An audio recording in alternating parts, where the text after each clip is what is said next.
হয় মই তাৰমানে কি আমাৰ এই অঞ্চলৰ যিখিনি ৰাইজ আছিলে এই অঞ্চলৰ ৰাইজে আগতে মোক কিবা উৎসৱ পাৰ্বণত নিমন্ত্ৰণ দিছিল যদিও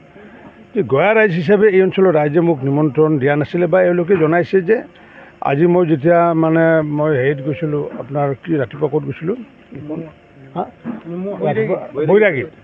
বৈৰাগীতো বনিয়াকুছিত মই আজি ৰাতিপুৱা গৈছিলোঁ মই তেওঁলোকক ক'লোঁ যে 3 বছৰে আপোনালোকে যে মোক মাতা নাই আজি যে মই নিজে আহিলোঁ মই নিজে কিয় আহিব লগা হ'ল তেওঁলোকে কৈছে যে MLAক যে মাতিব লাগে সেই চিষ্টেমটো আমি নিজে নাজানোৱে অথচ মই আজি পাটাচাৰকুছি সমষ্টি প্ৰায় 90% গাঁৱৰ পৰিভ্ৰমণ কৰিছোঁ গয়া ৰাইজৰ লগত মত বিনিময় কৰিছোঁ আজিও আমাৰ নিমুৱা অঞ্চল দক্ষিণ নিমুৱা অঞ্চলকে শান্তিপুৰকে আদি কৰিম আজি মই ইয়াতে বাট পথৰ যিটো অৱস্থা মই আজি আমি লজ্জিত হৈছোঁ মই লজ্জিত মানে বিধায়ক হিচাপে নহয় যে মই এজন নাগৰিক হিচাপে লজ্জিত হৈছোঁ যে আজি 60টা বছৰ বা স্বাধীনতাৰ 75টা বছৰ আজি হ'বগৈ কিন্তু আজি এই অঞ্চলত নিমুৱা অঞ্চলত আজিলৈ এটা ৰাস্তা এটা হৈ নুঠিলে তো অকল ইয়াতে বুলি নহয় বৈৰাগীতে হওক হাহানতে হওক আমাৰ ইয়াতে 240 কিলোমিটাৰ ৰাস্তা কৰিবলগীয়া আছিলে এই যে অসমৰ ভিতৰত সৰ্বশ্ৰেষ্ঠ ৰাস্তা কৰিবলগীয়া আছিলে পাটাচাৰকুছি সমষ্টিত এইটোৰ কাৰণে দোষী কোন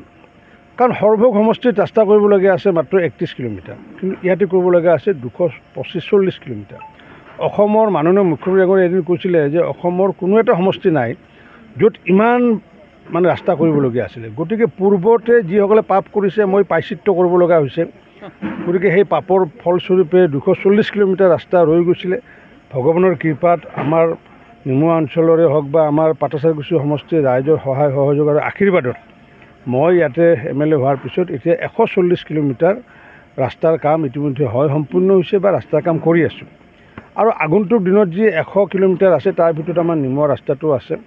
ইঞ্জিনিয়াৰক নিৰ্দেশ দিছোঁ অতি শীঘ্ৰে প্লেনিংটো বনাব আৰু লগতে আমাৰ 26খন দলং কৰিব লগা আছিলে তাৰমানে মই MLA হোৱাৰ আগত 26খন দলং এই পাটাচাৰকুছি সমষ্টিত কৰিবলগীয়া হৈছিল তাৰমানে বেলেগে কৰাৰ পাপৰ প্ৰায়শ্চিত্ত মই ভুগিবলগীয়া হৈছে তথাপি আমি প্ৰায়শ্চিত্ত ভুগিলেও কথা নাই আমি এই 26খনৰ ভিতৰত 18খন দলঙৰ হয় কাম চলি আছে নহয়তো টেণ্ডাৰ হৈছে আমিতো সৌভাগ্যৱান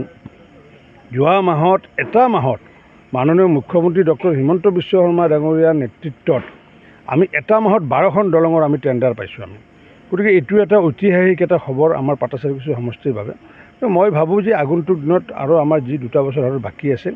এই যিখিনি কৰিবলগীয়া কাম আছে নিশ্চিত ৰূপত আমি কৰিব পাৰিম আৰু ভগৱানেতো মোক সেইকাৰণে পঠাইছে ইয়াতে